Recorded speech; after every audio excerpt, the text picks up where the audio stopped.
اعوذ باللہ من الشیطان الرجیم بسم اللہ الرحمن الرحیم۔ السلام علیکم ناظرین گرامی، قرآن مجید اللہ تعالیٰ کا کلام ہے جو کہ اللہ تعالیٰ نے اپنے محبوب حضرت محمد مصطفیٰ صلی اللہ علیہ وآلہ وسلم پر نازل فرمایا۔ ہمارا ایمان ہے اس کتاب میں اللہ تعالیٰ نے قیامت تک پیش آنے والے مسائل کا حل بیان فرما دیا ہے۔ غیر مسلم سائنسدان اکثر حیران اور ششدر ہو کر رہ جاتے ہیں کیونکہ نئی ایجاد میں جہاں سائنس گھٹنے ٹیک دیتی ہے وہاں قرآن رہنمائی کرتا نظر آتا ہے۔ ناظرین، حالیہ دنوں میں امریکہ کے ایک ہسپتال میں ایک عجیب واقعہ پیش آیا اور اس واقعہ کے زیر اثر امریکن ڈاکٹر مسلمان ہو گیا۔ مذکورہ ہاسپٹل میں ایک روز ڈلیوری کے 2 کیس ایک ساتھ آئے۔ ایک عورت سے لڑکا پیدا ہوا اور دوسری سے لڑکی۔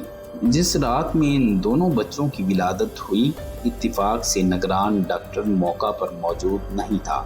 دونوں بچوں کی کلائی میں وہ پٹی بھی نہیں باندھی ہوئی تھی جس پر بچے کی ماں کا نام درج ہوتا ہے۔ تو نتیجہ یہ ہوا کہ دونوں بچے خلط ملط ہو گئے اور ڈاکٹروں کے لیے یہ شناخت کرنا مشکل ہو گیا کہ کس عورت کا کون سا بچہ ہے، حالانکہ ان میں ایک لڑکی تھی اور دوسرا لڑکا۔ ولادت کی نگرانی کرنے والے ڈاکٹروں کی ٹیم میں ایک مسلمان مصری ڈاکٹر بھی تھا جس کو اپنے فن میں بڑی مہارت حاصل تھی اور امریکن ڈاکٹروں سے اس کی بڑی اچھی شناسائی تھی، اور وہ اپنے سٹاف کے ایک امریکی ڈاکٹر سے گہری دوستی بھی رکھتا تھا۔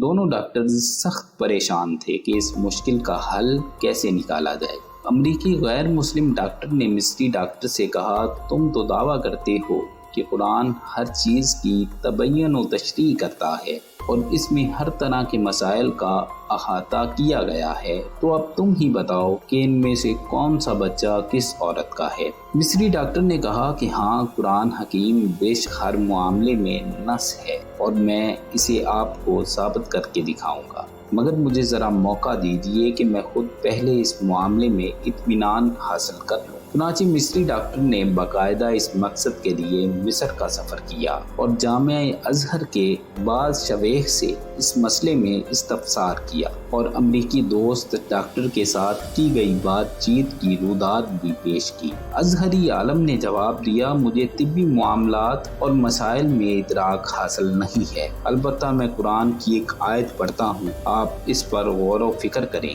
اللہ تعالیٰ نے چاہا تو آپ کو اس مسئلے کا حل اس میں مل جائے گا۔ چنانچہ اس عالم نے درج ذیل آیات پڑھ کر سنائی۔ ترجمہ: مرد کا حصہ 2 عورتوں کے برابر ہے۔ سورہ نساء آیت نمبر 11۔ مصری ڈاکٹر نے اس آیت میں غور و تدبر شروع کر دیا اور گہرائی میں جانے پر اسے اس مشکل کا حل بالآخر مل ہی گیا۔ چنانچہ وہ لوٹ کر امریکہ آیا اور اپنے دوست ڈاکٹر کو اعتماد بھرے لہجے میں بتایا کہ قرآن نے ثابت کر دیا ہے کہ ان دونوں میں سے کون سا بچہ کس عورت کا ہے۔ امریکی ڈاکٹر نے بڑی حیرت سے پوچھا کہ یہ کس طرح ممکن ہے؟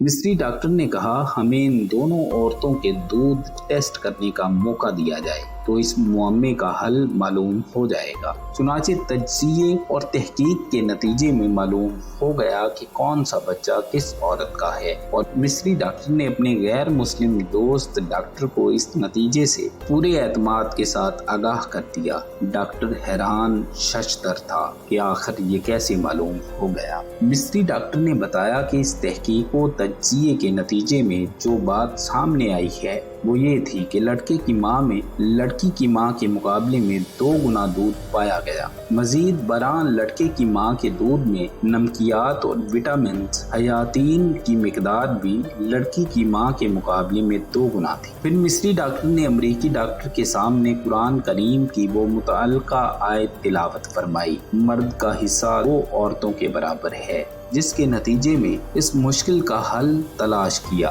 جس عقدے کو حل کرنے میں دونوں ڈاکٹر نہایت پریشان تھے، چنانچہ وہ امریکی ڈاکٹر فوراً ایمان لے آیا۔ سبحان اللہ۔ ناظرین گرامی، اس معلوماتی ویڈیو کے ساتھ ہی مجھے اجازت دیجیے۔ اللہ نگہبان۔